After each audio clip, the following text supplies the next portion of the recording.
Let us begin part 4 and the final section. Professionally, one such group that I support is the transgendered. A few years ago, I began seeking a better understanding of transgendered people.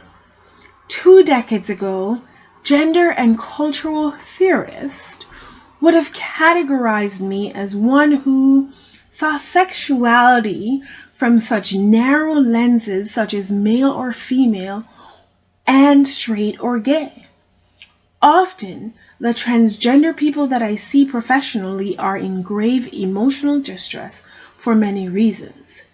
These reasons include medical and psychological issues and procedures for those who are making the physical transition from one gender to the next. Source for that is Fraser, 2009. In addition, there are several realities as told then by my transgendered clients. These realities include social exclusion and psychological problems such as depression, anxiety, suicidality, self-harm, as well as personal and thought disorders. Clients also have shared the complexities of body image problems, grief and loss, sexual concerns, social isolation, substance use, violence, abuse, spirituality, and religious concerns. The source for that is Fraser, again, 2009. Canada is an open society with a dominant discourse that is Eurocentric and representative of the straight and heterosexual person. And despite an openness to the LGBT community, there is still evidence of current intolerance towards transgenderism within Canada. Heterosexism and transphobia are the social realities that are more evident in Jamaica and less repressive in Canada. In conclusion, as a child, systems of repression and oppression were unrecognized. After immigrating to Canada, paradigms of repression and oppression were evident and continued throughout my life.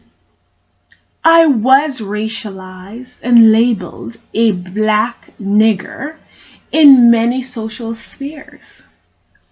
Institutions of learning and employment meant confronting forms of oppression and repression. That continues today.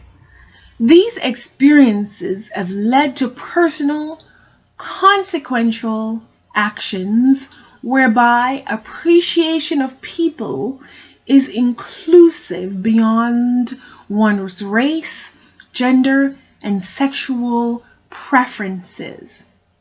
Jamaica is overt in its homophobia and its discourses around gender and sexual identity. Canada exhibits a deodorized version of truth, choice, and embracing of diverse practices on the same issues. The reality that as I am an individual, the reality is that I am an individual with unique qualities. Therefore, it is incumbent upon me to continue to expand my knowledge based on experiences outside of my gender and sexual development course. It is also important for me to chart a terrain of quality care that will respond to the unique life experiences and realities of all people. Therefore, I must offer care that speaks to each person's self-concepts.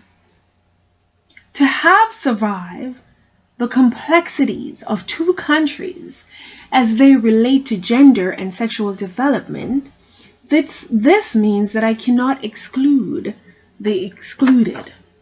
It also means that I must continue to search for meaning in the routine transactions of everyday life, one that does not perpetuate dominant views of heterosexuality and that which is gendered male and female. Thank you for listening. If you need my reference list, please let me know.